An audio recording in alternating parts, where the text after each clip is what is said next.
Fala pessoal, esse vídeo tem a intenção de servir como um resumão de como programar para Unity. Então nós vamos falar de scripts, C# e vários outros detalhes que fazem parte desse processo da criação de mecânicas e outras funcionalidades. Nós vamos ver uma série de assuntos, no entanto, com uma certa sequência lógica para ajudar você a entender de uma vez por todas como trabalhar na Unity. Então nós vamos começar com como é a estrutura de um script, passando para funções em Unity, depois falaremos de variáveis, funções, classes e structs. Então partiremos para condições, estruturas de repetição, coleções como arrays, listas, a criação de game objects, como acessar os componentes de um game object e, por último, como que você relaciona game object e scripts diferentes dentro da sua cena. E para me ajudar com os exemplos, eu estou usando esse asset gratuito da loja da Unity. Vou deixar o link na descrição, você pode baixar, caso você quiser utilizar aí, você pode baixar, integrá-lo ao seu projeto e me acompanhar nas explicações. Eu fiz aqui algumas pequenas mudanças, removi alguns edifícios e removi os carros, para que facilitasse a nossa visualização. A primeira coisa que eu quero fazer aqui é adicionar um carro e fazê-lo movimentar em linha reta. Esse asset utilizado ele já tem aqui os prefabs, que são os veículos. Portanto, nós podemos utilizar aqui qualquer veículo que nós quisermos. Eu vou pegar um caminhãozinho, olha só, tem um caminhão amarelo aqui, interessante, e eu vou adicioná-lo nessa posição. A intenção é que ele navegue nessa posição até o outro lado do mapa, certo? Então, se eu colocar esse veículo aqui e der um play, obviamente não é esperado que faça nada. Por quê? Objetos nos quais você quer que ganhem vida, você precisa programá-los, adicionar mecânicas a eles. Obviamente que você poderia utilizar coisas prontas, mas não é o caso. Eu quero ensinar você a construí-las. Então o primeiro passo é adicionar um script a esse objeto. Uma outra organização que eu fiz foi colocar todos os assets da cidade dentro de um game object vazio que chamei de city. Só para simplificar, olha só. Então eu consigo minimizar e deixá-los escondidos aqui para não ficar essa lista extensa. Todos os elementos que eu adicionar vai ficar fora dessa lista. Então eu consigo visualizá-los de uma maneira mais prática. O que eu quero fazer é dar um outro nome, vou chamar simplesmente de truck. Com o seu objeto selecionado, você vem em Add Component e qualquer coisa que você digitar aqui, ele vai propor para você a criação de um script, porque não é um componente que existe na Unity. Portanto, é importante que você use nomes que sejam sugestivos. Por exemplo, Truck Movement. Esse seria um bom nome, mas como eu quero, por exemplo, se eu quiser adicionar novos carros no futuro, eu posso reutilizar esse componente. Então eu vou colocar aqui Vehicle, de veículo, Vehicle Movement, beleza. Clique em New Script, Create and Add. Contanto que você esteja dentro da pasta Assets do seu projeto, você pode salvar esse script. O que eu vou fazer é criar uma pastinha aqui que se chama Scripts e dentro dessa pasta eu vou adicionar o meu Vehicle Movement. E veja que a Unity já adiciona o script para você neste objeto. Você poderia também encontrá-lo aqui no Project, em Scripts. Veja que o nosso script está aqui. E para executá-lo, você pode simplesmente dar 2 cliques aqui. Mas eu queria mostrar para você uma coisa antes. Há formas de você configurar qual ferramenta você vai utilizar. Se você instalou por default junto com a Unity o Visual Studio 2022, ele vai automaticamente abrir o Visual Studio. No meu caso, eu configurei o Visual Code e eu tenho um vídeo que mostra essa configuração.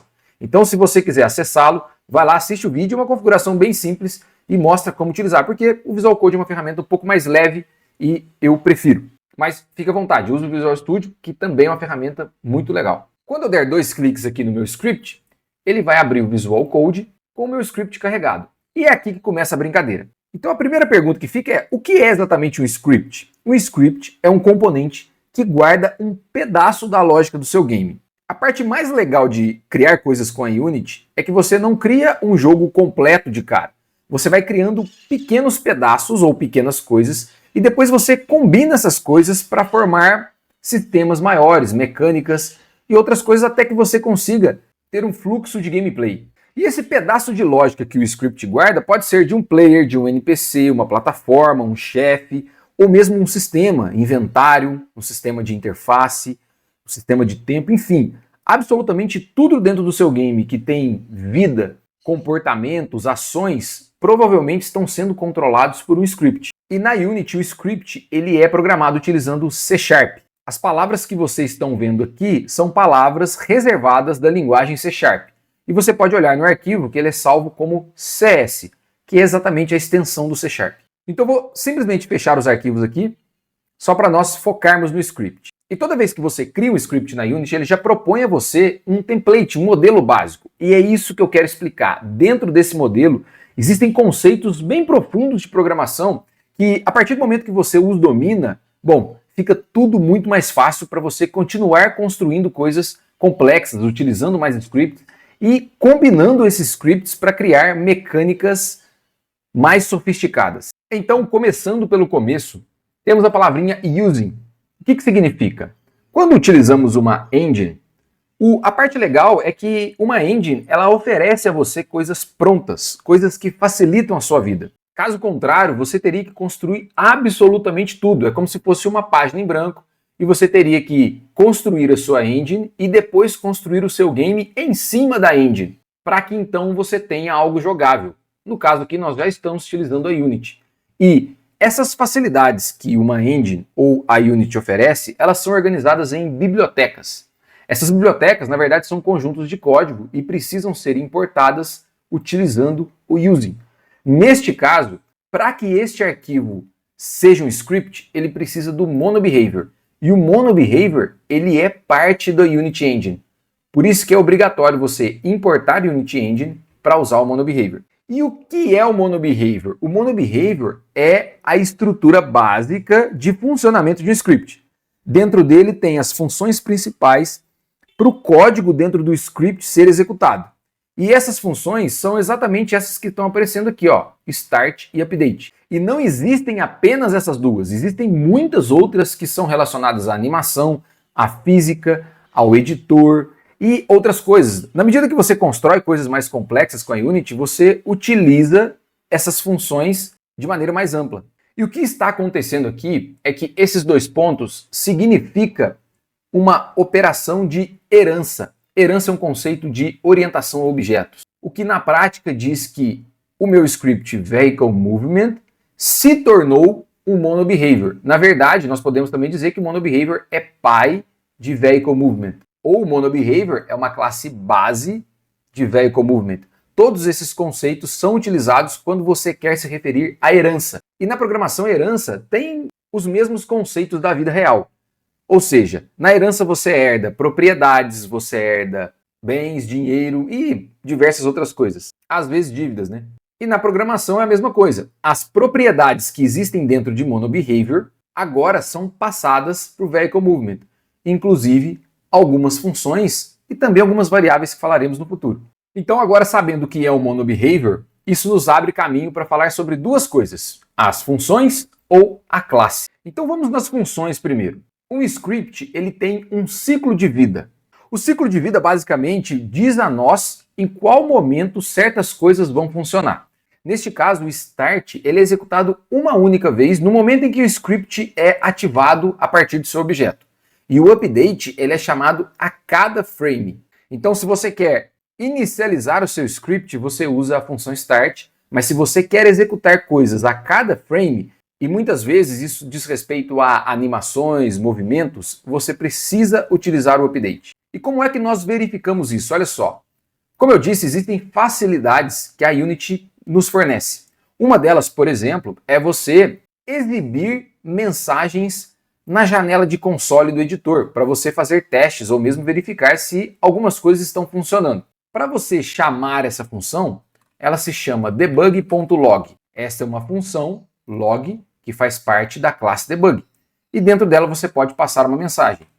Start. Para você verificar o funcionamento de um script, você pode salvá-lo, vir na Unity e dar um play. Nesse caso, todos os objetos que estão em cena, que possuem scripts, começam a funcionar.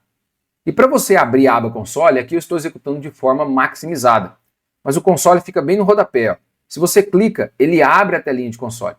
Então aqui, ó, ele apareceu a minha mensagem Start com uma incidência. Olha só, olha aqui do lado direito. Para você tirar o Maximizer, você pode vir aqui na aba Game, Play Maximizer, põe Play Focused, ou seja, ele vai executar dentro dessa janela de game. E aí o console fica aberto aqui. Ó. Veja que eu já tenho ele configurado aqui embaixo, certo? Então, beleza. O mesmo nós podemos fazer para o update. Chamar a função log E se você repete o processo, olha agora, o update está sendo chamado centenas de vezes por segundo, porque é a cada frame.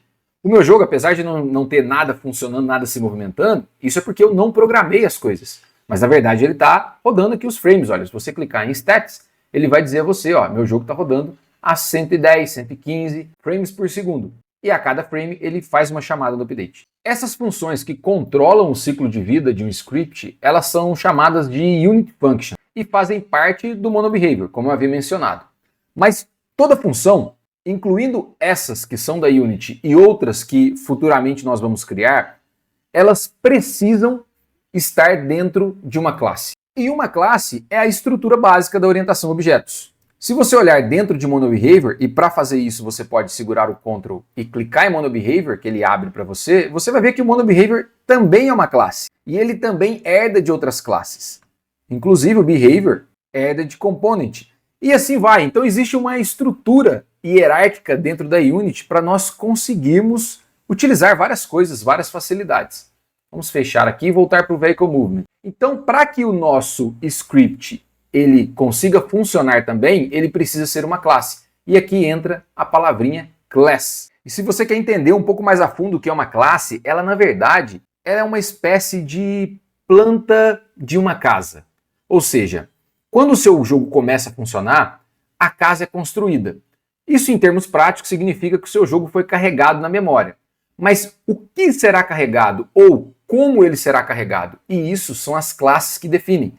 O seu jogo é repleto de classes. E essas classes quem diz o quanto de memória ou como esses elementos serão carregados na memória. E a partir do momento que uma classe ela é carregada na memória, ela se transforma em um objeto. Você pode ter vários objetos de uma mesma classe. E todo esse conceito ele é de orientação a objetos, tá? Então se você quer entender um pouco mais, recomendo você procurar sobre conceitos básicos de orientação a objetos. Mas entenda que esse conceito se refere a classes e objetos. E por mais complexo que pareça, orientação a objetos é apenas uma forma de pensar software. É uma forma de você organizar os elementos que vão compor o seu sistema e fazê-lo funcionar a partir desta organização. É simples assim, é só uma forma de pensar. E quando definimos uma classe, nós também precisamos dizer se essa classe é pública ou não. E o que quer dizer então a palavrinha public? Como eu falei há pouco, você pode ter vários objetos dentro do seu game. Carros, a própria cidade, os sistemas, NPCs, efeitos visuais, o som e etc. Muitas coisas funcionando ao mesmo tempo. Algumas dessas coisas, ou vamos falar aqui de uma maneira mais técnica, alguns desses objetos precisam se relacionar entre si. Então, quando um personagem coleta uma moeda, a moeda é um objeto e o personagem é outro. A colisão entre esses dois objetos precisa ser comunicada, ou seja, eles precisam interagir. E para você garantir que um objeto seja visível para o outro, você precisa definir que ele é público. Porque ao contrário de público, existem outras palavras que no caso tem a private, protected, que não se aplica a classes. Você tem internal, você tem algumas outras palavras que nós chamamos de modificadores de acesso. Ou seja, permite que você acesse essa estrutura ou não. E isso é um outro conceito de orientação a objetos que se chama encapsulamento. Então até aqui nós simplesmente falamos do que é a estrutura de um script. E se você entendeu com clareza, você está preparado para o próximo passo, que é saber como escrever os seus próprios códigos. Quando nós olhamos o nosso cenário, que é essa cidade, nós podemos pensar aqui em inúmeras mecânicas, distribuir elementos para serem coletados, tem o nosso veículo, você poderia colocar um helicóptero voando por aqui, pedestres, etc. Há muitas coisas que poderiam ser feitas. Mas tudo que você quer fazer na Unity, você precisa parametrizar. O que é parametrizar? É exatamente dar parâmetros, valores, e entender quais elementos ou quais dados que envolvem aquela mecânica. Então veja bem, se nós queremos fazer esse veículo se locomover até o outro lado da tela, nós podemos pensar em algumas coisas. A primeira delas pode ser a própria posição. Então, saber qual é a posição do veículo, qual posição eu quero chegar. Para que você saia de uma posição e chegue em outra, você precisa também ter uma velocidade. Você precisa ter relação com o tempo. Ou seja, quando você começa a desenhar uma mecânica, você já começa a pensar em dados. Quando o jogo está rodando, as coisas são alocadas na memória. E como esses dados são alocados também na memória? Através do que nós chamamos de variáveis. Então nós temos as variáveis, e essas variáveis têm a capacidade de guardar dados diferentes de acordo com o tipo da variável. Então veja bem, nós temos um tipo inteiro que guarda informações como 1, 2, 3, 10, 1000, valores inteiros. Nós temos variáveis do tipo float, que guarda pontos flutuantes, que são números decimais. Nós temos o char, que guarda letras. Nós temos string, que guarda palavras ou textos. E nós temos uma última muito importante, que é a booleana, que guarda true ou false, que é uma operação lógica. Então, dependendo do tipo de dado que queremos, nós podemos utilizar uma variável de acordo para representar aquele dado. Se nós queremos representar velocidade, velocidade pode ser representada por um número decimal. Então nós usamos o float. E aí nós damos um nome também a essa variável. Aqui pode chamar velocity. Então a declaração de uma variável, ela segue exatamente essa estrutura, o tipo e o nome. Você pode agora dar um valor a ela ou não. Se você quer já atribuir um valor à velocidade, você pode utilizar um sinal de igual e digitar um valor. No caso, quando é floats, você precisa colocar o f na frente, porque estas são as variáveis básicas, mas nós temos algumas outras, diferentes tipos de inteiro, nós temos o double e assim por diante. Mas não é obrigatório dar um valor a essa variável, você pode simplesmente deixá-la vazia, você só precisa tomar cuidado quando você for utilizá-la, porque aí sim ela precisa ter um valor. E um último fator que é extremamente importante relacionado a variáveis é a acessibilidade. Se você lembrar, nós falamos aqui das classes, que podem ser públicas ou privadas. As variáveis é a mesma coisa. Quando não existe nenhuma informação antes das variáveis, quer dizer que ela implicitamente tem a palavra private. Mas se eu quero permitir que essa variável seja acessível fora desse script, eu preciso trocá-la para public. E olha que curioso, eu vou deixá-la do jeito que estava. Vou salvar o meu script e ir na Unity. Ok, eu tenho meu objeto, o meu script está aqui, assinalado ao objeto, mas nada aconteceu. Se nós formos no script e adicionarmos a palavrinha public, salvar o script, voltar na Unity, observe uma coisa muito legal, que é a sua variável velocity aparece no seu script, como se fosse um parâmetro externo. E assim você pode editá-la na medida que você quiser, colocar um valor inicial ou qualquer outra coisa. Ou seja, quando você transforma a sua variável em pública, ela também é acessível pelo editor.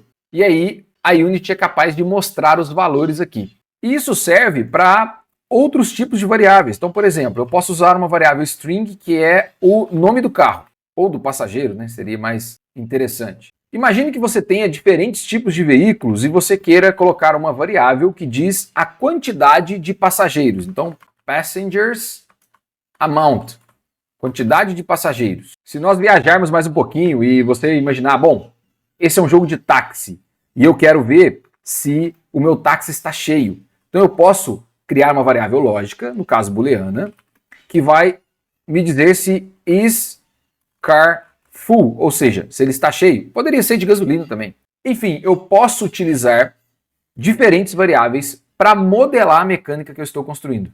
E com o script salvo, você observa aqui que ele começa a ganhar mais parâmetros e você pode configurá-lo de acordo com a necessidade. Como eu já disse anteriormente, toda lógica de um script precisa estar dentro de uma função, seja uma função em Unity ou uma função que nós podemos criar.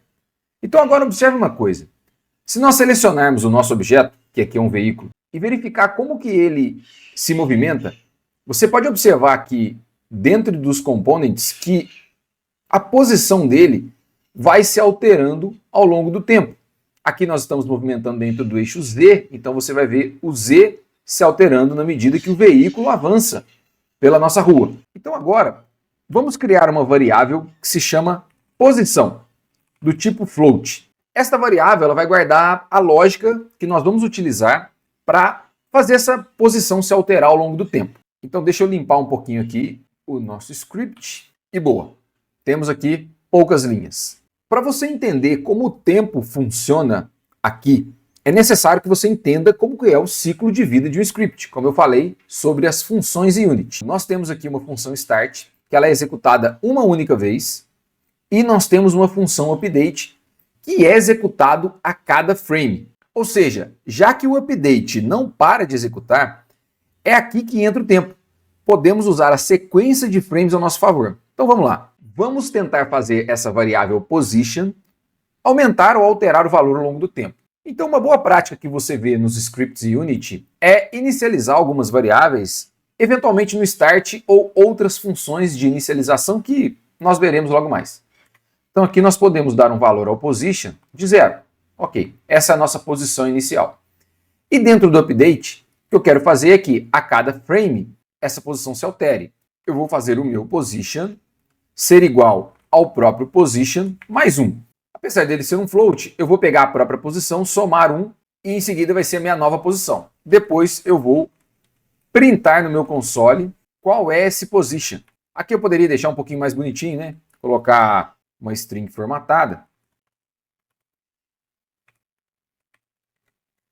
E assim executar o meu código e nós veremos que, olha só o que acontece. A nossa posição está crescendo ao longo do tempo, certo? Só que obviamente que o nosso objeto não se movimenta, porque as coisas ainda não estão conectadas. A variável posição que eu criei não tem nada a ver com a variável que é a posição real desse objeto. Então voltando no código e antes de conectarmos as coisas, o que eu quero mostrar para você é que quando você tem um pedaço de lógica, isso é recomendado que você, então, separe em funções.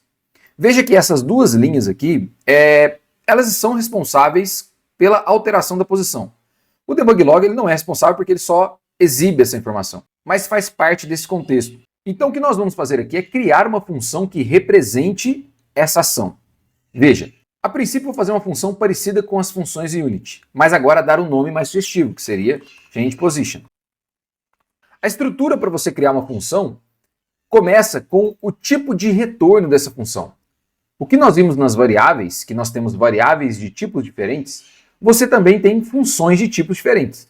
Então, a primeira informação é que tipo de retorno ela te dá, ou seja, qual tipo de dado ela vai retornar. Quando você usa void, esse retorno é nulo. Quando você usa void, esse retorno é vazio. Na verdade, ele não retorna nada. Logo em seguida vem o nome da função e depois você abre e fecha parênteses e existem os parâmetros, que também são outras variáveis que chegam nessa função e você pode utilizar apenas dentro dessa função. Então essa é uma estrutura básica. E aqui dentro, vamos recortar esse código e colar aqui. A princípio, esse é o código nosso responsável por alterar a posição. Para que o nosso código continue funcionando da mesma forma, eu preciso então chamar essa função.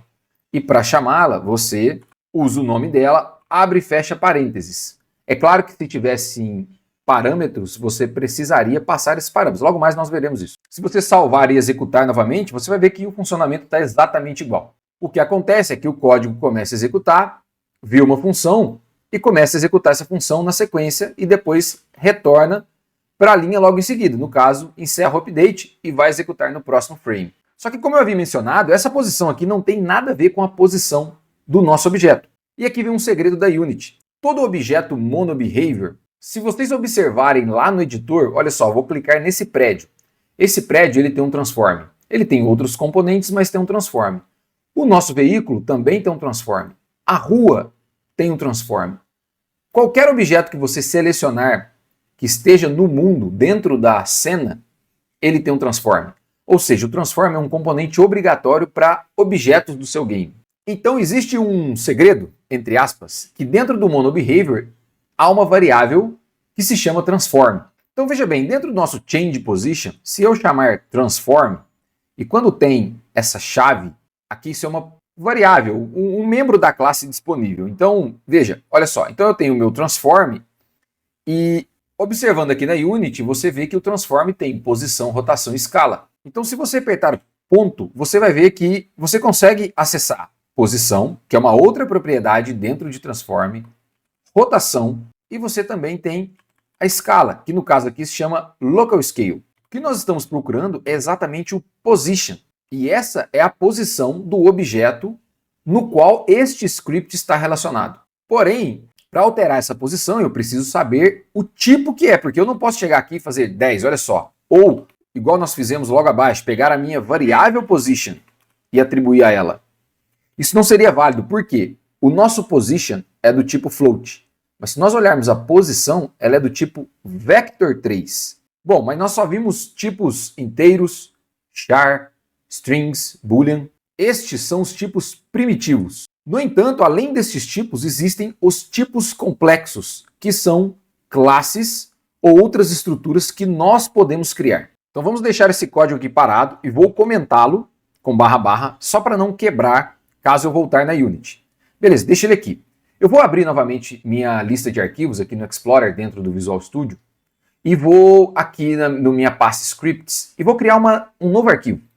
Esse arquivo vai ser, por exemplo, vai se chamar veículo, em inglês, vehicle.cs. Aqui eu estou falando de C# puro para você e não C# relacionado a Unity. Apesar de que esses conceitos eles podem ser utilizados na Unity. Mas o que eu quero dizer?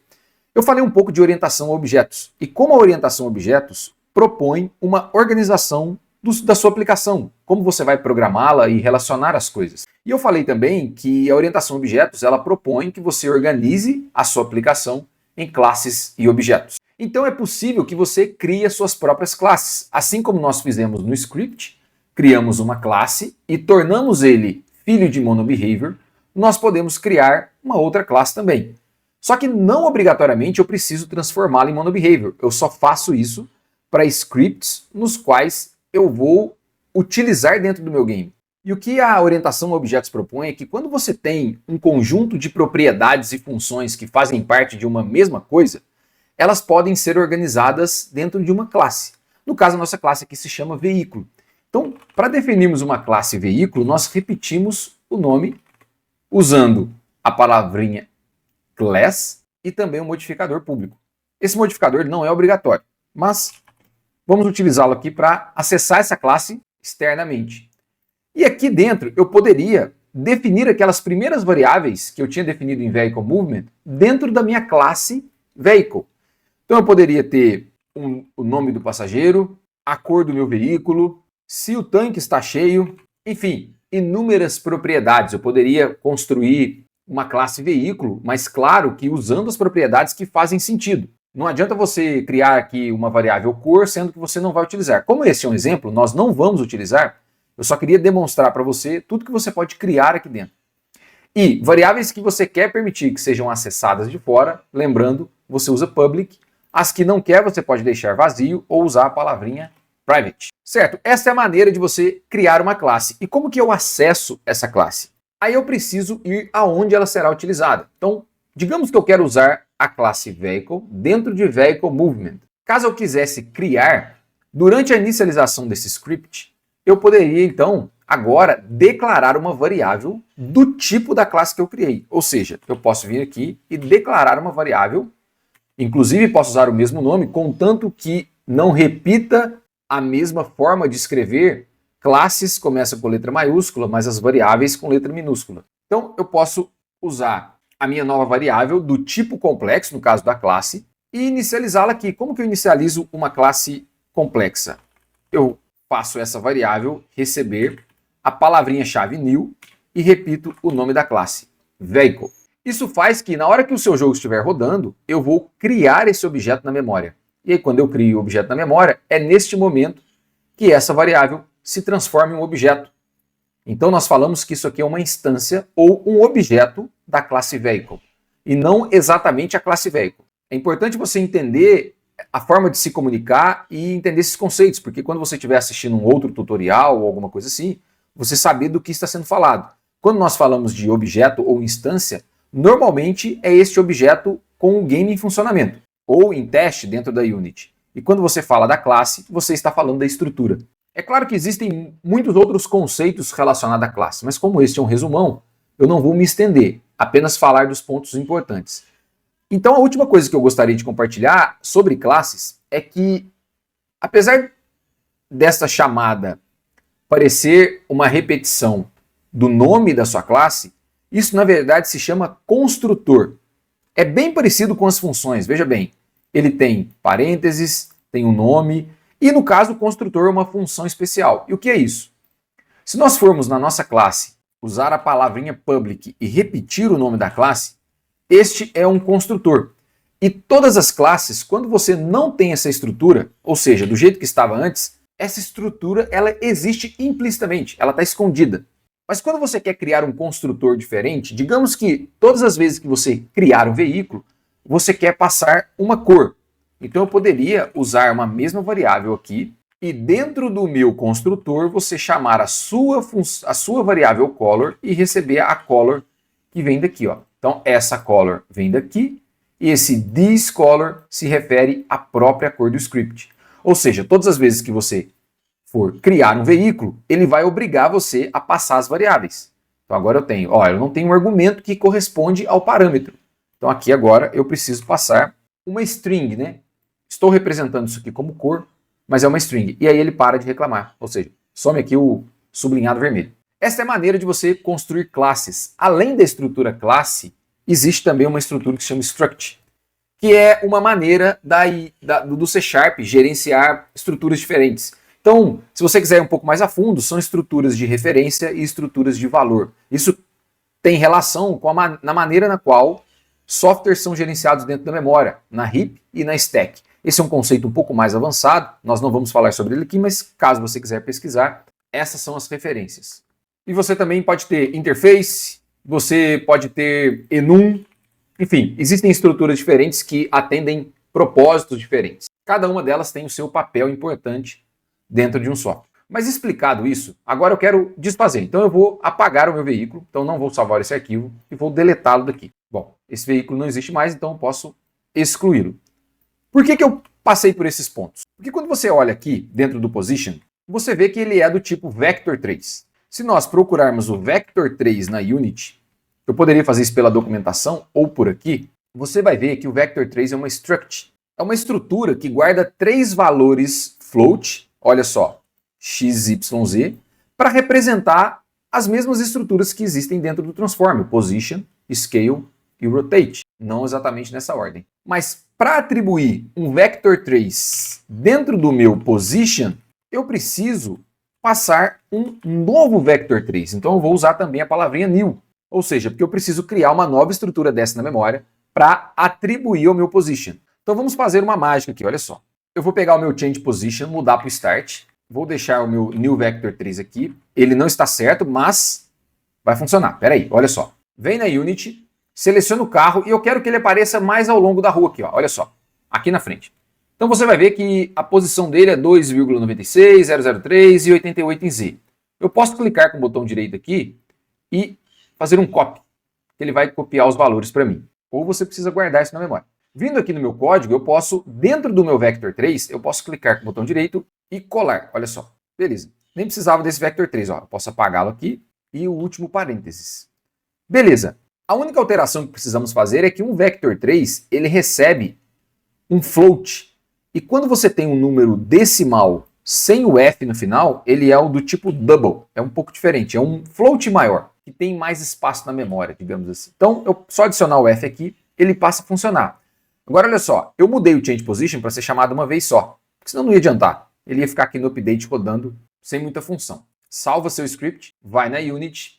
Agora eu vou voltar o meu carrinho para cá, para o início, e dar um play. Ao iniciar o game, olha o que aconteceu. O meu veículo foi parar na posição que eu queria.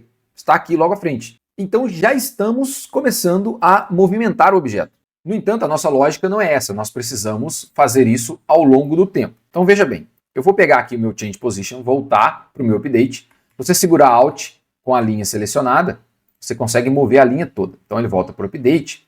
Só que ao invés de atribuir um valor fixo, eu preciso pensar em como atribuir um valor ou um pedacinho desse valor a cada tempo, que foi o que fizemos no position. Então eu tenho o meu position, logo abaixo, que recebe a própria posição mais 1, e o que eu vou fazer, na verdade, é pegar essa variável position e colocar aqui em Z, já que é uma variável que se altera ao longo do tempo. Dar um play. Bom, nosso carro começou a funcionar, beleza. Ele não vai parar, claro, mas já é o início. Porém, existe um conceito aqui que não está correto. Observe que o meu change position está rodando dentro do update, que roda a cada frame. Nós sabemos que computadores mais robustos, né, que têm placas de vídeos melhores, etc., conseguem executar mais frames por segundo do que computadores mais simples. E você vai ver essa diferença também se você comparar um jogo rodando num celular ou num PC parrudo. E aí, o que acontece é que essa posição está dependendo do frame. Se você roda mais frames, essa posição ela é alterada mais vezes também. Então nós precisamos mudar um pouquinho esse conceito e usar o tempo propriamente dito, os segundos passado, para conseguirmos resolver esse problema. Então aqui eu vou definir, ao invés de ter uma variável position, eu vou ter uma variável velocity, que essa vai ser a velocidade do nosso veículo. Essa variável velocity eu posso aqui remover a inicialização, e ao invés de ser incrementada com 1 a todo momento, eu vou definir uma velocidade inicial lá no meu editor e passá-la como parâmetro. Veja bem, então eu vou pegar aqui as posições e eu poderia trocar, ao invés de ter esses valores, e nunca é legal ter valores fixos dentro do seu script, você pode pegar, por exemplo, a própria posição do seu objeto. Então veja, ao invés de ter esses valores aqui, eu vou quebrar essas linhas, certo? Para colocar uma em cada linha aqui, para ficar mais visível. E eu vou pegar a minha própria posição. Então aqui eu vou chamar transform.position.x, porque ele é um vector 3, tem x, y, z. Transform.position.y. Então, no caso, eu já estou repetindo x e y. E no meu z, como eu quero que ele se movimente naquele eixo, eu posso também repetir a posição z. No entanto, ela vai ser acrescida da minha velocidade. Então, vai ser minha posição z mais a minha velocidade vezes uma variável que é extremamente importante no desenvolvimento de games, que é o delta time. Esta variável é a diferença de tempo entre o frame anterior e o frame atual. Então, se você tem um computador que ele é muito poderoso, ele executa mais frames, o delta time é pequeno. Se você tem um computador mais simples, o delta time é maior e ele compensa, então, entre computadores diferentes, a mudança dessa variável. Essa linha já não faz mais sentido, então salvamos o nosso script, vai na Unity e dê um play. Bom, nosso veículo não saiu do lugar. Por quê? Mesmo eu ter definido minha variável velocity, ela é 0 no editor, eu não inicializei no meu código. Quando você não inicializa, ele já entende que ela é 0. E aqui eu posso, então, atribuir um valor para ela, 2, 3, 4, 5. Qual é a velocidade que eu quiser? 10. E aí o meu veículo começa a andar como se estivesse andando a 20 km por hora. 50 ou 0, quero que ele pare. Você observar, eu estou em modo de play, olha só, em modo de execução. Se eu colocar aqui uma velocidade 5, gostei, essa é a velocidade que eu quero, e voltar para o meu modo edição, você vê que a velocidade volta para 0. Por quê? Toda edição que você faz em variáveis no editor, em modo play ou em modo de execução, ela é desfeita quando você volta para a edição. Isso é porque você pode querer testar coisas e não persisti-las. Lembrando então que se você quiser salvar um valor no seu editor, você pode fazer isso em modo edição e ao dar o play, ele vai guardar esse valor. E aí você pode alterar, por exemplo, para 10, voltar, que ele vai retornar para o 5. Então tome esse cuidado. Agora nós precisamos fazer esse veículo parar em algum lugar. Existem diferentes maneiras de fazer isso, inclusive formas mais inteligentes, dar autonomia, dar uma certa inteligência artificial para esse veículo. Mas o que eu quero mostrar para você é uma coisa mais simples. O que eu quero fazer é que quando esse veículo chegar em determinado ponto, ele para. Ou seja, por exemplo, quando ele estiver aqui em z igual a 50, que é bem próximo do cruzamento, ele vai parar. E como que eu faço isso? Eu preciso usar estruturas condicionais. Então, da mesma forma que eu criei uma função changePosition, eu posso criar uma função que se chama stop. Só que essa função agora vai ser do tipo bool, e ela vai simplesmente se chamar stop. Eu preciso verificar se alguma condição vai ser atendida, ou seja, se a posição z, por exemplo, é maior do que 50. E para fazer esse teste, eu tenho uma estrutura condicional que nós chamamos de if. O if é literalmente uma pergunta. Se algo acontece, então faça isso. Se não, faça outra coisa. Dessa forma, se a minha condição for atendida, eu vou executar o que está dentro das próximas chaves. Caso contrário, eu vou executar essa segunda parte. Essa é a estrutura do if, que é uma estrutura condicional muito utilizada. Portanto, você pode aqui, então, pegar a posição z, verificar se ela é maior do que 50. Tudo que está dentro dos parênteses num if é um teste lógico, um teste booleano. Aqui poderia ser uma variável. Então, poderia ter uma variável check distance, que seria o meu transform position.z maior do que 50. Para fazer testes lógicos, você precisa de operadores lógicos. Então eu tenho o operador maior, o operador menor, o operador igual, que são dois iguais, lembrando que um igual, na verdade, atribui um valor a uma variável. Olha só, ele não aceita, então você precisa usar dois iguais. Você tem o diferente, que é uma exclamação igual, e você tem a combinação menor ou igual, maior ou igual, e assim por diante. Ou seja, você tem operadores lógicos que resultam em um valor booleano. E aí você poderia usar essa variável booleano dentro do seu if. Beleza. Ele aceitaria da mesma forma. Mas como é uma checagem muito simples, eu posso pegar essa checagem e jogar diretamente dentro do meu if, sem a necessidade da criação de uma nova variável. E agora é o seguinte, se a minha posição for maior do que 50, eu vou pegar a velocidade do meu veículo e setar para 0. É isso. Ah, eu poderia, então, colocar aqui um senão. Bom, se é menor, no caso, se eu estou testando aqui se é maior ou igual, o contrário disso é menor. Se fosse maior só, seria menor ou igual. Então, se é maior ou igual, eu mantenho essa velocidade. Mas eu não preciso fazer isso, na verdade. Já que a minha velocidade já está definida, eu simplesmente omito essa parte do if. E assim o meu if está funcional. Eu só tenho o se, eu não tenho o senão. Mas como essa função ela é booleana, eu preciso devolver um true ou false. Então, caso a velocidade for maior ou igual a 50 e a velocidade chegar a 0, a posição for maior ou igual a 50 e a velocidade 0, eu vou fazer um return true. E se não for, ou em qualquer outra possibilidade, eu uso um return false.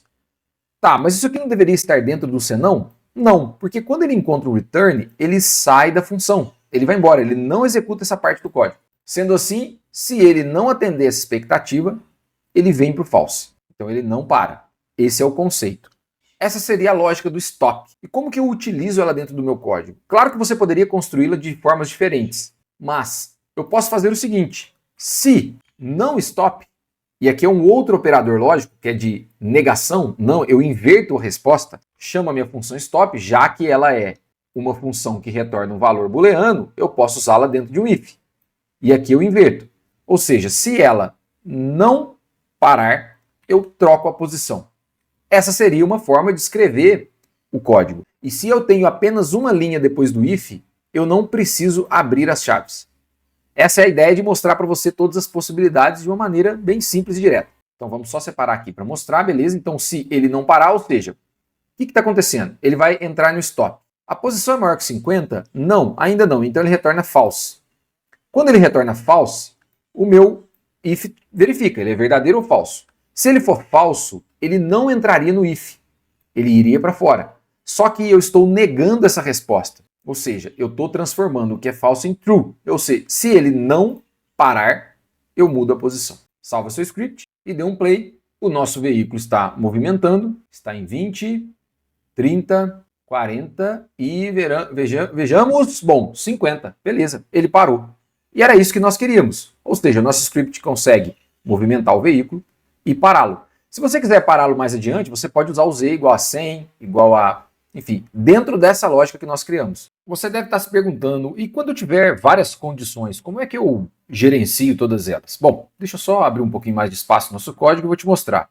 Veja bem, imagine que você quer mostrar uma mensagem agora a depender da distância que o carro percorre. Veja bem, então vamos criar uma nova função que se chama logDistance. LogDistance, certo? E aí nós vamos fazer sucessivas verificações. Se a minha distância, no caso, é o meu transform.position.z for menor do que 10, eu vou logar a mensagem slow. Enfim, não vai fazer muito sentido, mas é só para dar um exemplo.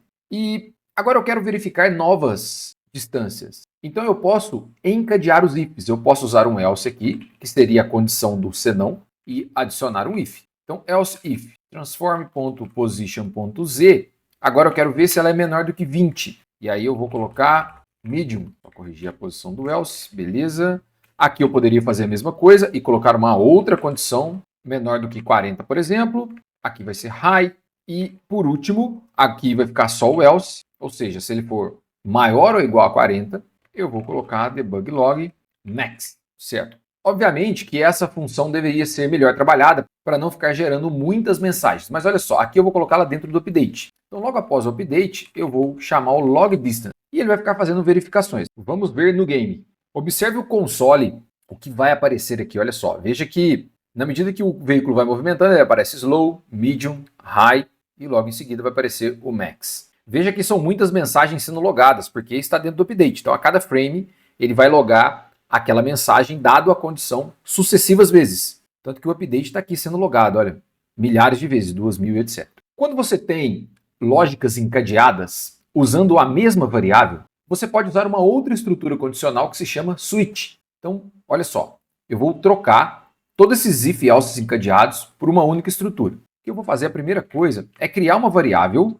float chamada distance para guardar essa informação de transform position z, para que eu não fique repetindo isso sucessivamente. Então agora eu vou deixar aqui como referência, tá? E depois nós eliminamos essa estrutura. Beleza. Então agora aqui eu vou chamar essa estrutura switch. E o que o switch faz? Ele testa uma variável, uma lógica, só que você não coloca a condição dentro do primeiro parênteses. Você simplesmente indica qual é a variável que ele vai fazer a leitura. Então eu vou switch distance e aqui eu coloco as condições. Então case for menor do que 10. E aí para encerrar um case, você usa a palavra break. Aí dentro do case você coloca a sua condição.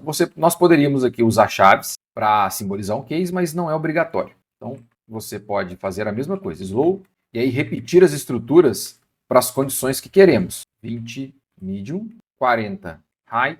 E se você não tem outra condição, aqui no caso poderíamos colocar, por exemplo, maior ou igual a 40, mas nós temos outras coisas dentro do switch, como por exemplo o default, que significa o seguinte: caso você não cair em nenhuma dessas condições, você pode cair no default. Então log, max e break. Beleza. Essa é a estrutura do switch, nós podemos eliminar esse cara aqui, salva seu script, e assim temos o mesmo resultado. Veja bem, então as mesmas mensagens sendo logadas, e esta é uma segunda forma de você controlar o fluxo do seu código utilizando diferentes condições. Outras estruturas que nos permitem também controlar a execução do nosso código são as estruturas de repetição, que no caso é o for each e o while. Imagine que dentro desse game nós gostaríamos de spawnar, de colocar várias moedas em algum lugar desse cenário, para que você pudesse coletá-las com seu veículo, enfim. Ou como estamos falando de veículos, nós poderíamos pensar em cones. Inclusive, esse pacote do Simple Poly tem um cone aqui como prefab, já pronto. Dentro de prefab props, então nós temos um cone. Vamos ver como é que ele fica. É um coninho pequeno. Então o que eu quero fazer, na verdade, é colocar vários cones. Então eu vou espalhando esses cones dessa forma ao longo de uma linha. Claro que a lógica de disposição dos cones você pode definir depois, mas eu só quero mostrar como que você repete isso ao longo de um trecho específico. Então vou eliminar os cones aqui, deixa eu me organizar de novo a hierarquia. Tá, então nós vamos usar esse cone, beleza?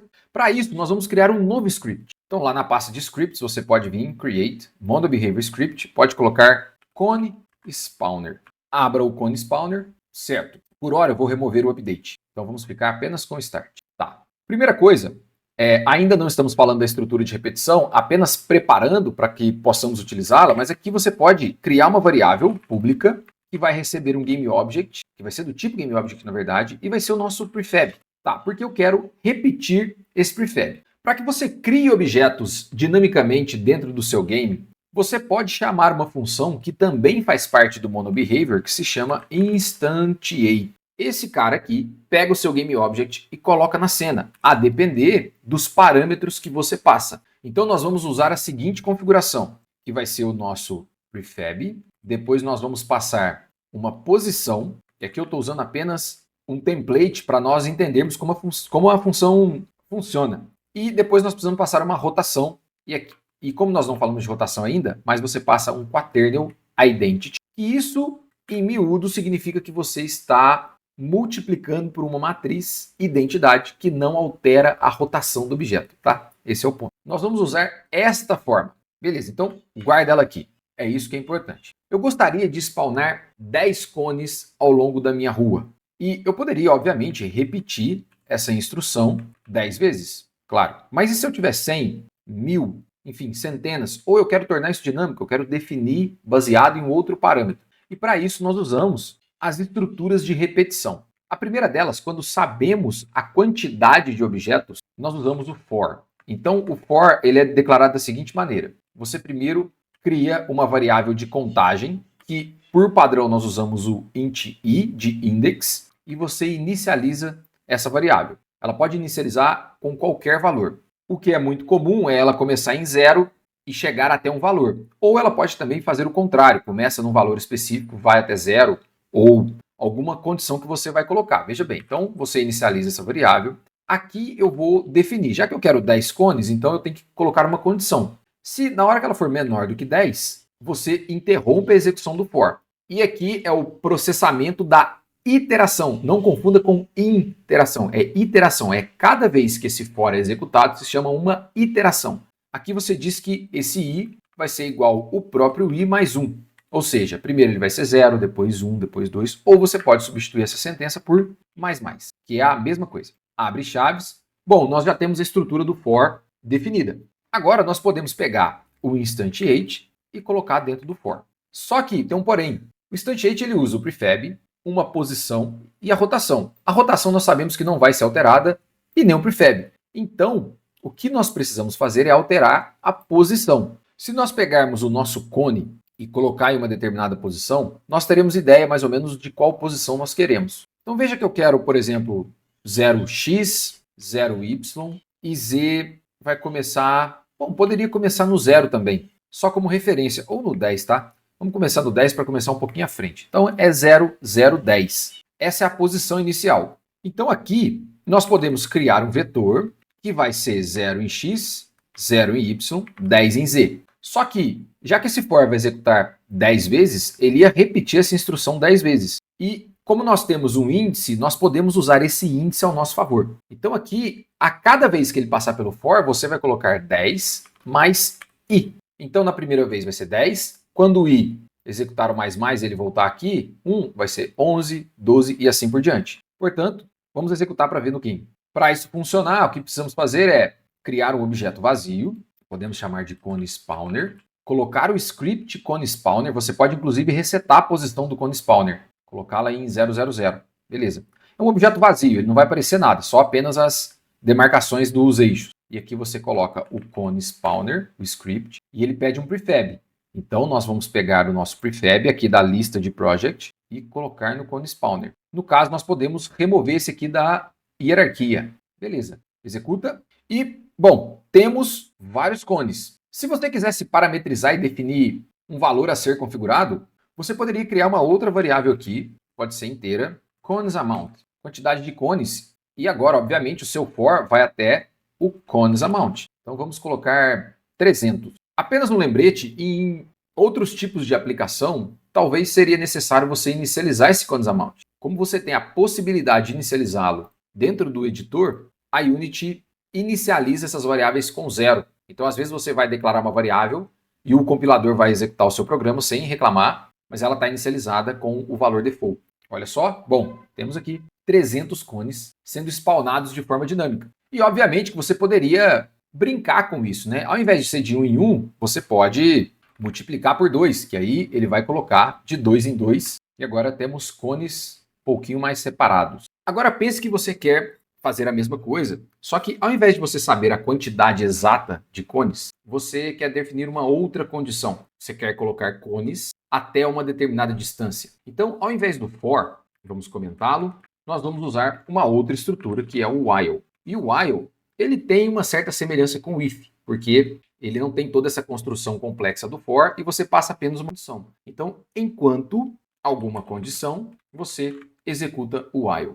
Esse script ele fica dentro do ConeSpawner, ele não muda de posição conforme o veículo. E como que nós vamos fazer? Então nós vamos criar aqui uma variável inteira i, parecida com a do for, que vai começar em 0. E aí nós vamos dizer que esse i, quanto ele for menor do que 50 ou menor ou igual, ele vai repetir esse processo. Então vou pegar o meu instantiate, na verdade vou colocar um pouquinho mais distante, né? Vamos colocar 100. E aqui eu vou copiar essa instrução do instantiate, colocar dentro do meu while. Estou multiplicando de 2 em 2. Você poderia também colocar aqui, por exemplo, cones distance e aqui trocar para cones distance. Cones distance. E obviamente que o for faz isso automaticamente para nós, que é o incremento do indexador. O que vamos fazer aqui, na verdade, é indexá-lo manualmente, porque o while precisa ficar rodando e atender essa condição. Então ele vai pular de 1 em 1, Na verdade, aqui é o seguinte, o i é o iterador que pula de 1 em 1. O que eu preciso fazer, como eu quero ver a distância, eu preciso então multiplicar isso aqui pelo cones distance, porque é ele quem vai dizer a distância entre os cones e aonde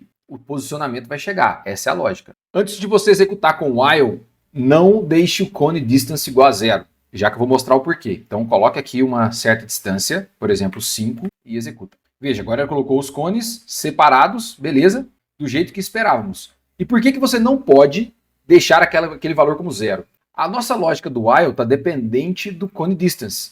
Isso é quase um crime. Porque se o cone distance for 0, ele vai ficar multiplicando algo por 0. Isso sempre vai ser 0. Você vai simplesmente travar o seu unit. Você não vai conseguir mexer mais e tem que matá-lo no gerenciador de tarefas. Então tome cuidado. As estruturas de repetição, elas travam a execução da thread do unit, do processamento, enquanto você não consegue sair dessas estruturas. Por isso que elas não podem, por exemplo, ser utilizadas dentro de updates, ou mesmo em qualquer parte do código que trava a execução de algo, porque senão você pode travar sua aplicação toda. Então use estruturas de repetição com muito cuidado. Existe uma variação do for que se chama for each, e isso é utilizado com listas ou conjuntos. Já já nós falaremos dele. Observe uma coisa, na forma na qual nós criamos os nossos cones, nós não guardamos nenhuma referência deles. Se precisarmos manipular cada cone, nós não saberíamos qual é qual ou como acessá-los. Deixa eu te explicar o porquê. Dentro do nosso while, nós simplesmente chamamos o instantiate. E o instantiate, ele devolve,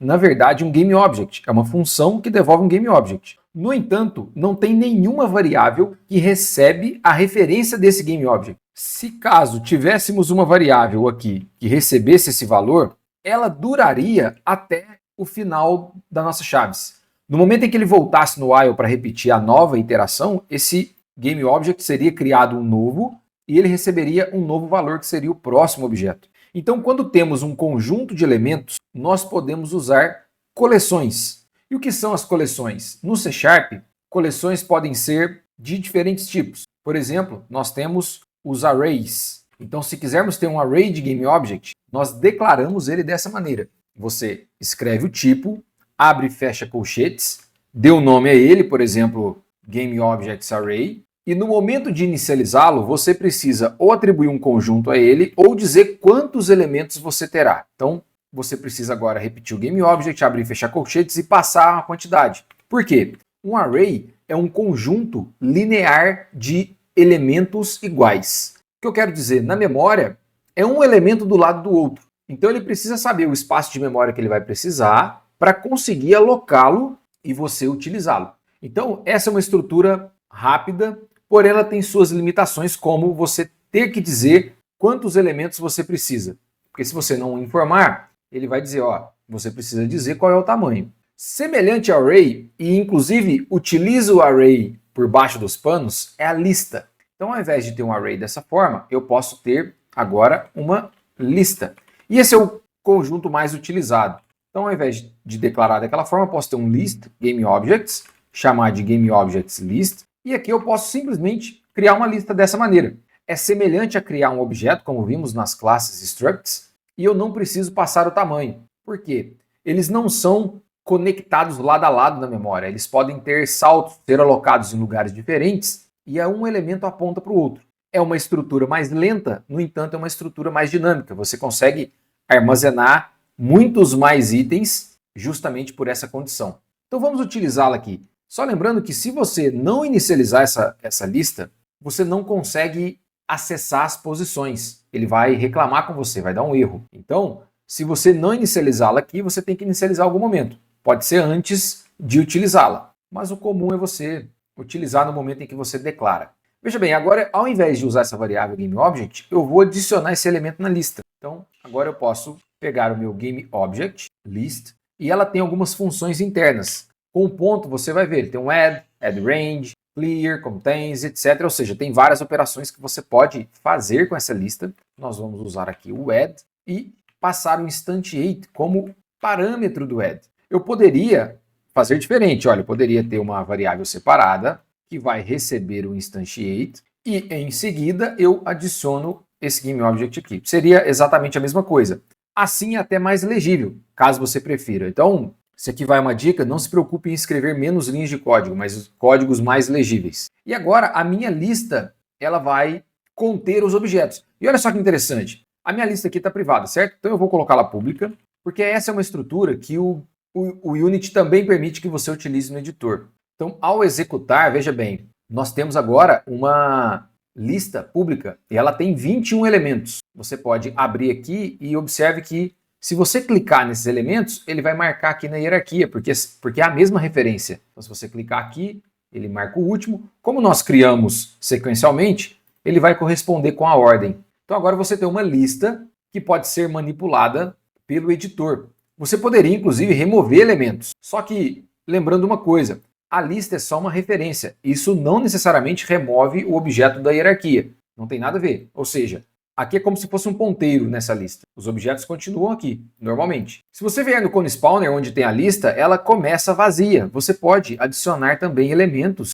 e atribuir GameObjects a ela. Então, por exemplo, eu poderia, após criar os elementos, destruí-los. Por exemplo, uma função sem muito sentido, né? Mas void destroy even elements. Ou seja, destrua elementos pares. E aqui eu posso percorrer essa lista para verificar qual é o elemento par e destruí-lo. Então nós já temos duas estruturas de repetição, poderia ser o for ou o while. O for se encaixaria aqui de uma forma mais fácil, mas tem uma variação do for que nos ajuda a percorrer coleções, que é o for each. Então o for each, ele é um for sem índice. Você pode declarar uma variável aqui, que é do tipo da lista, GameObject GO in GameObjectsList, e aqui você passa uma coleção, e aí você pode fazer operações com esse GO. Esse GO, na verdade, é um GameObject, é cada elemento da lista. Como o for each não tem índices, fica um tanto quanto difícil de você saber qual é o par. Você teria que ter um índice extra aqui e ir contando manualmente. E aí isso daria certo. Então, neste caso, nós vamos usar o for normal, que ele facilita a nossa vida, olha só. Então, int igual a 0 e menor. E agora nós podemos usar, por exemplo, uma função da lista que é o count, que é a contagem, quantos elementos existem. E aí o seu for nunca passa da lista, né? Mas, ok, então nós temos uma estrutura que vai passar a lista, e aí você poderia simplesmente destruir o objeto. Então, por exemplo, se o i módulo 2, ou seja, se a divisão por 2 for igual a 0, você pode destruir o objeto. Só que aqui tem um problema. Como nós estamos indo da lista de trás para frente, percorrendo um caminho crescente, se nós destruirmos um elemento no meio, os índices ficam bagunçados. Porque aí nós vamos destruir o 2, ele vai trazer todos os elementos para trás, e aí nós vamos pular um, enfim, aí vai ficar um pouco bagunçado. Então, quando você quer manipular a lista, isso também é um pouco perigoso, mas você pode fazer isso de trás para frente. E é uma outra oportunidade para mostrar uma variação do for para você. Ó, então aqui, na verdade, o i pode começar com GameObjectsList.count, só que -1. Por quê? O count, se eu tenho 10 e os índices sempre começam em 0, o primeiro índice da lista é 0, como o count vai até 10, eu preciso pegar até o 9, porque de 0 a 9 são 10 elementos. Então eu pego -1, e aí aqui eu faço o i maior ou igual a 0. Ou seja, quando ele chegar em 0, ele para. E faço i menos menos. Então agora eu vou percorrer essa lista de trás para frente. E aí eu verifico, se o i módulo 2 for igual a 0, quer dizer, a divisão por 2 é igual a 0, ou seja, ele é par. Agora eu pego a minha lista e eu posso passar um índice para ela usando colchetes dessa forma. Ele vai saber que você está acessando o elemento da lista nesse índice. E aí ele já tem o elemento, ou seja, o GameObjectsList colchetes i já é o elemento desta posição. Então você pode chamar, por exemplo, a função destroy passando esse elemento.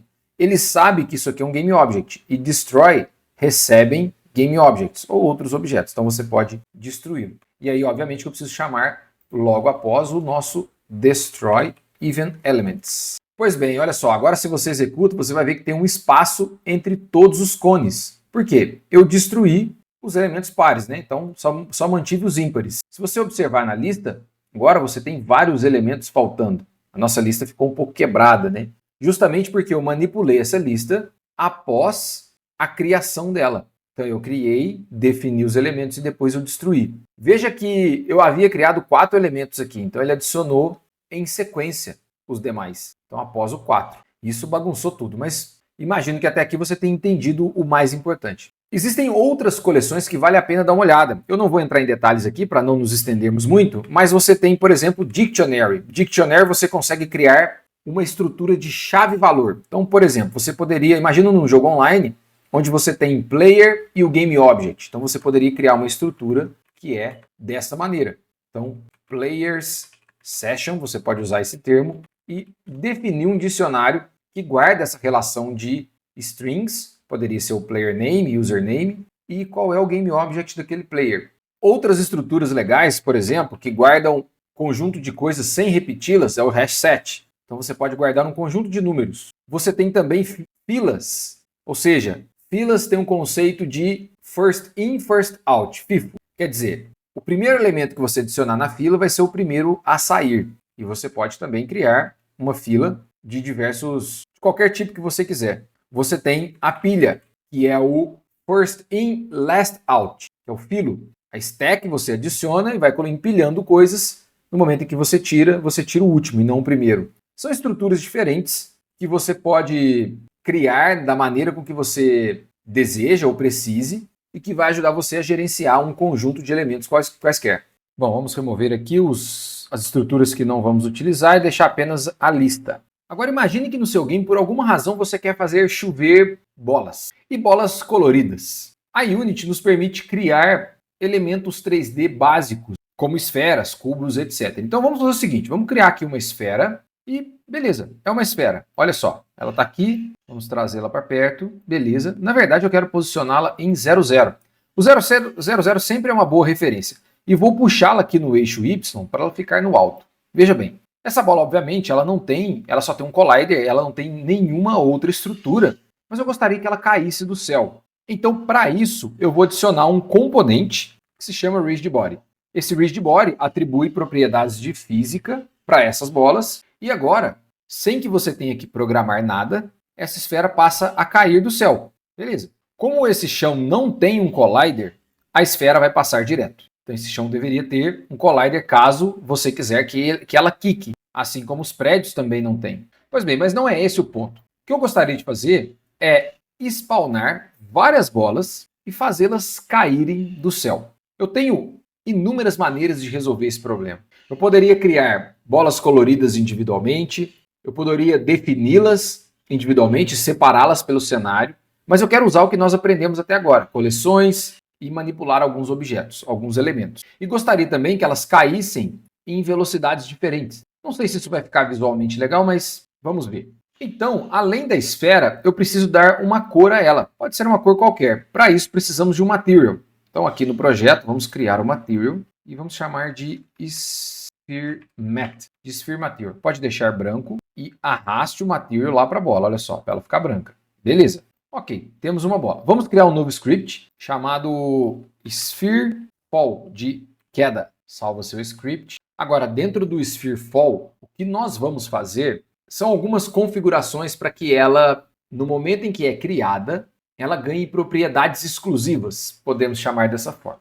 Eu queria também aproveitar a oportunidade para mostrar para você outras chamadas da Unity. No caso, uma que é muito conhecida, que é executada antes do start, é o await. Então você pode chamar aqui o await, que ele vai ser chamado antes do start. E aí dentro do await, o que eu vou fazer é acessar as propriedades da minha esfera e alterá-las de alguma forma. Primeiro eu gostaria de, como eu quero que cada esfera caia do céu em velocidades diferentes, uma das formas de fazer isso é alterando a massa da esfera. E para isso, eu preciso acessar essas propriedades. Nós já vimos como criar as nossas, mas agora existem propriedades que estão dentro do script. E para fazer isso, você precisa usar também uma função do MonoBehavior que se chama getComponent. Então nós precisamos primeiro declarar uma variável, que é do tipo do componente que nós queremos, vamos chamar de RB, e ao inicializá-la, você chama o getComponent, passa o tipo de componente que você quer, Rigid Body, e ok, ele vai fazer a busca de componente dentro da sua própria estrutura.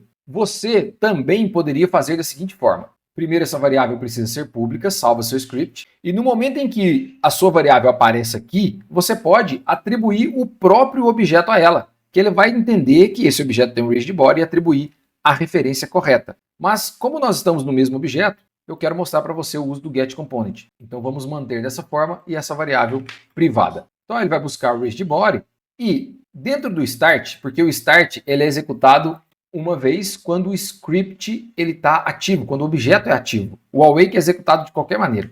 Eu vou pegar a massa do meu rigid body. Então eu posso fazer o seguinte, mass, quer dizer, rb.mass, e atribuir um valor. A massa de 1 é o padrão. Então eu vou colocar um valor randômico. Então nós podemos chamar random.range, e aí ele vai gerar um valor entre 0,5 e 2.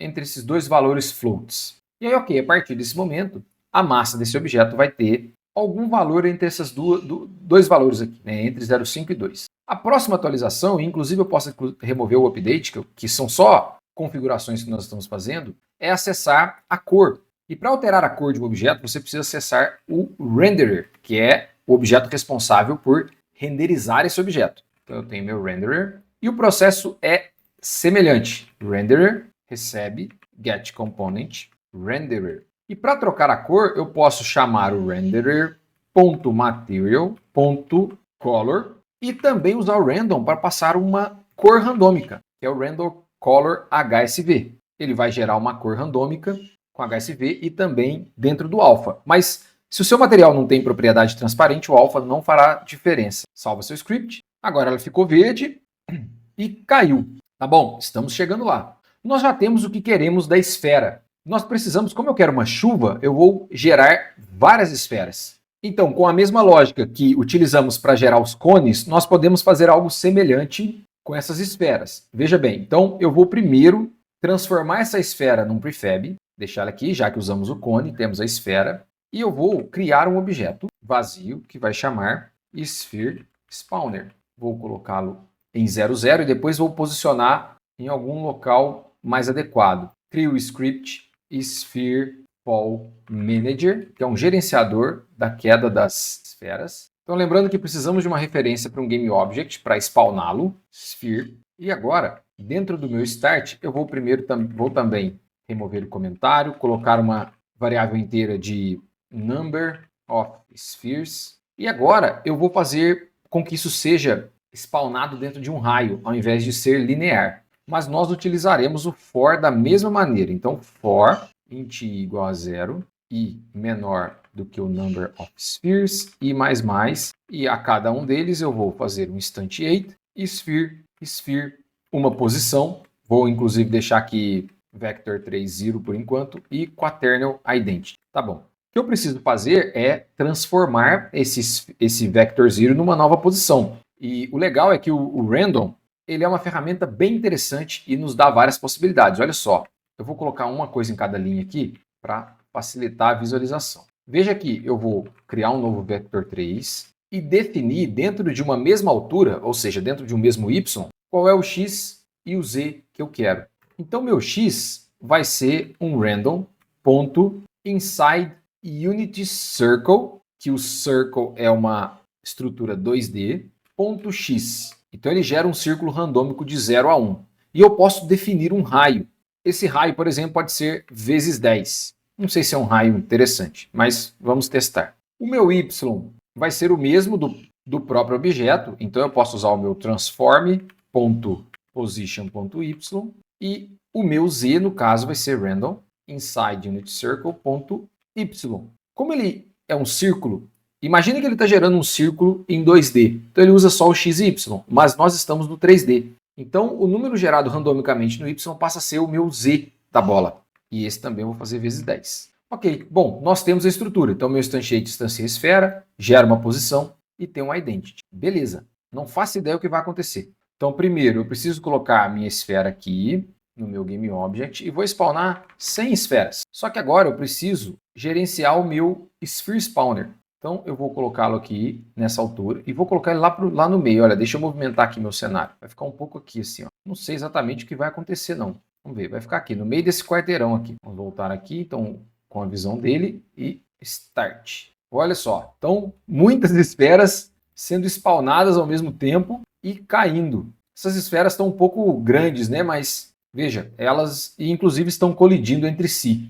Beleza. Não é exatamente uma chuva, uma coisa assim, né? Nossa, muito incrível, mas já dá um efeito diferente. Agora, uma última coisa para encerrarmos esse resumão e eu espero que você tenha se divertido até aqui, é que no momento em que esse carro chegar no destino, essas esferas vão ser spawnadas. E aqui o que eu quero mostrar para você é a relação entre scripts. Então olha só, se nós formos no Spherefall Manager, eu quero transformar o que esse start executa dentro de uma função. E essa função vai chamar public spawn spheres. Opa, preciso ter um retorno. Void. E vou recortar esse cara aqui e colocar dentro do spawn spheres. Inclusive agora eu posso tirar o meu start. E o meu Spherefall Manager ele só vai ter essa função spawn spheres. Porque eu não quero que ele comece sozinho, eu quero que ele comece a partir do gatilho de algum outro script. Dentro do meu Vehicle Movement, na hora que eu chego no meu destino, o meu carro para, certo?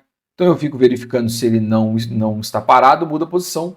Caso ele parar, quando o stop for true, ele para de executar esse if. E no caso aqui, ele executaria um else. Então, olha só, nós podemos criar relações entre scripts. E para isso, você precisa criar variáveis que guardem essa referência. Então aqui eu posso ter o meu sphere collider. Opa. Então aqui eu teria o meu Spherefall Manager, Spherefall Manager. Para isso é necessário que ele seja public, porque a minha Unity precisa enxergá-lo. E agora, o que eu quero fazer é que no momento em que esse carro parar, ou seja, no else desse if, eu faça um Spherefall Manager, ponto, e chamo a minha função que é pública, que no caso se chama Spawn Spheres. Então no momento em que o carro chegar naquele local, eu vou fazer o Spawn Spheres. Vou salvar esse script. Lá no Spawn Spheres eu vou multiplicar aqui por 20 para aumentar a distância das esferas. Agora, eu vou pegar o meu Spawn Sphere, arrastar aqui para próximo do destino, certo? Que meu carro para aqui no primeiro semáforo, beleza? E vejamos o que acontece. Daremos um play e, bom, nosso veículo aqui de forma extremamente lenta vai se movimentando, vai chegar ao destino e, opa, não aconteceu nada. Porque deu um erro. Isso é muito importante. Olha só o erro aqui no console, ó, não tem uma referência do objeto e cometemos um erro, vamos corrigir. Se nós formos no nosso veículo, você vai ver que agora ele tem uma referência ao Spherefall Manager. Então eu vou pegar o meu objeto que tem o Spherefall Manager e arrastar para lá, olha só. Então arrastei para cá. Pronto. Infinitas esferas sendo spawnadas a todo momento. Bom, isso é um bug, claro, porque como nós estamos dentro do update, ele vai verificar se não é o stop e chamar o nosso spawn sphere a todo momento. Então, a cada frame ele está entrando aqui e gerando centenas de esferas. O que nós poderíamos fazer é trocar essa lógica. Ao invés de o Sphere Manager ficar aqui, então nós poderíamos criar uma variável de controle booleana chamada, por exemplo, spheres spawned. Spheres spawned. Eu sei que essa lógica é um pouco quebrada, não é a melhor forma de fazer isso, mas é só para termos um controle rápido aqui. Então nós verificamos, dentro do else, você verifica se nós temos o sphere spawned, ou seja, se não spawnou, o que faremos é colocar o sphere spawned para true e chamar o sphere spawned. Spherefall Manager spawn spheres. Então agora ele vai executar isso aqui uma vez só, porque no momento em que ele entrar é falso e ele inicia como false, então no momento em que ele entrar aqui, ele vai setar para true e spawnar. Depois, quando ele fazer a nova checagem, ele vai ver que esse objeto ele é true e aí ele não entra mais. Só que ele só vai chamar na hora que o carro parar. Então vamos lá, uma expectativa. Nosso carro super veloz, avançando em altíssima velocidade pela avenida e, bum, apareceram as esferas. Beleza, é isso. Então, é dessa forma que nós conseguimos conectar scripts, buscar referências e, dessa maneira, em grande medida que você vai conseguir construir o seu game.